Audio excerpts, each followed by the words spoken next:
Friends உங்களுக்கு நான் கதை சொல்லிட்டா நோவான்னு ஒரு தாத்தா முன்னாடி வாழ்ந்தாங்க ஃப்ரெண்ட்ஸ். அவங்க வாழ்ந்த கதையில எல்லாரும் கெட்டவங்களா இருந்தாங்க ஃப்ரெண்ட்ஸ்.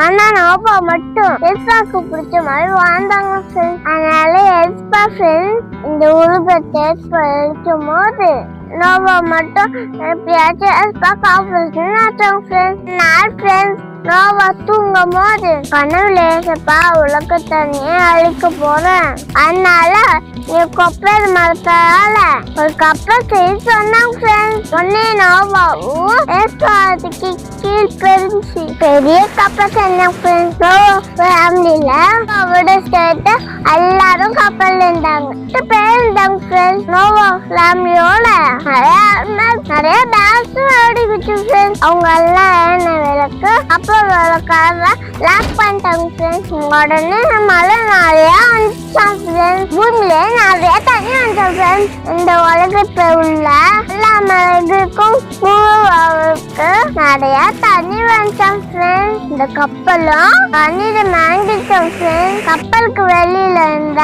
அல்மேட் பேட் மனுஷங்க எல்லாம் செத்து போயிட்டாங்க ஃப்ரெண்ட்ஸ். இந்த ஸ்டோரியில இருந்து நம்ம என்ன தெரிஞ்சுக்கலாம்னா மத்தவங்கள பார்த்து நம்ம கெட்டு போயிடாம நமக்கு வரும் பிரச்சனையில ஏசப்பாக்கு பிரியமா இருந்தனா எப்படியே ஏசப்பா நம்மள காப்பாற்றுவாங்க ஃப்ரெண்ட்ஸ். Bye friends. இந்த வீடியோக்கு ஒன்று லைக் பண்ணுங்க ஃப்ரெண்ட்ஸ். இந்த ஸ்டோரியை பத்தி உங்களை காமெண்டா சொல்லுங்க ஃப்ரெண்ட்ஸ்.